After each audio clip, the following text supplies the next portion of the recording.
Call me crazy if you want, but I've never liked store-bought pesto. So, no hate to you, Susie, because I actually love your account so much. I started following you when you started making the OnlyPans content, but I'm joining in on the trend of talking about other crazy things that have happened besides just, that you don't like store-bought pesto, which is completely valid and understandable because some store-bought pesto tastes like poop. Anyways, something crazy that happened to me. You know that documentary that's out right now? Love Has Won, The Cult of Mother God? Well, that cult kidnapped me.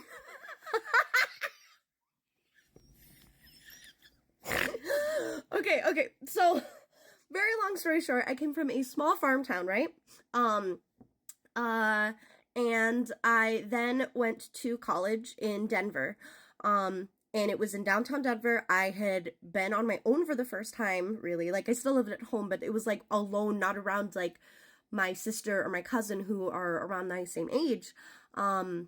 So I never really knew what boundaries were. I didn't know how to say no to people. I was, like, a people pleaser through and through. So these people came up to me on campus, outside, because we have an open, accessible campus, and basically they asked me if I knew about God and stuff, and I was raised Christian, so I answered their questions about the Bible and stuff, and they're like, oh, well, have you heard of Mother God? And I was like, no. And so they started talking to me about how, according to the Bible, that God is a girl and blah blah blah blah blah. And I was like, okay, cool, I'm a feminist, let's go, queen.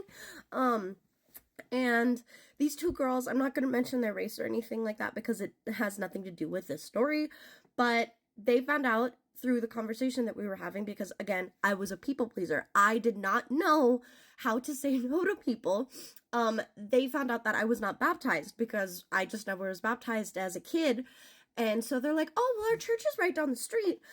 You want to come with us to go get baptized? And I was like, oh, well, it's like only 20 minutes before my class, so I think maybe next time. Because I didn't want to go get baptized. I didn't want to go get baptized.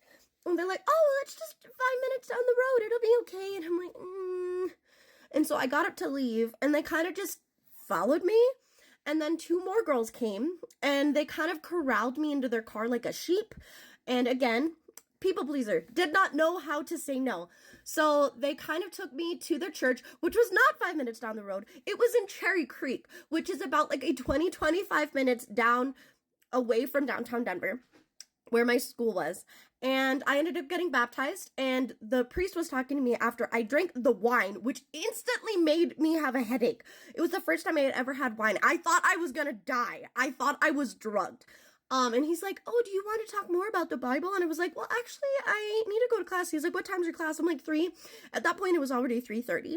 And he's like, well, why did you not go to class? And I'm like, well, they said it was 5 minutes down the road, and I just didn't really know what to do. And so he's like, oh, okay, well, I'll have them bring you back.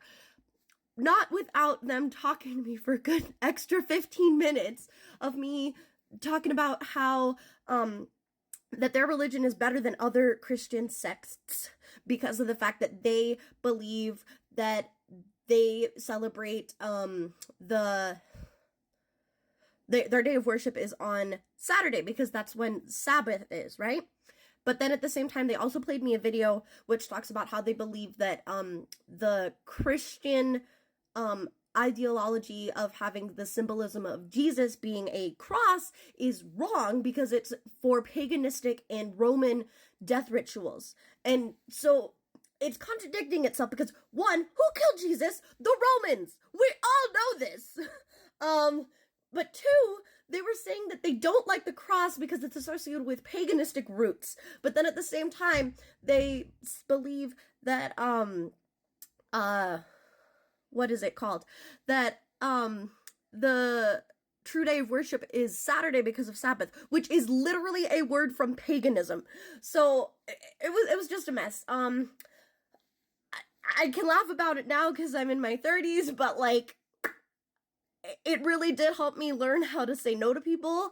But up until about a year ago, these people would literally dress up like students and put Bibles in their backpacks and go into the school buildings, not just be on the school grounds, which was allowed, but they would go into the buildings, which was not allowed because the buildings were not supposed to be publicly accessible. It was only supposed to be public accessible by students, which now, as of the last 6 months, every single building to get in, you now have to have a badge that is scanned, which, thank you. I wish they would have done this 10 years ago. Yeah. Talk about crazy.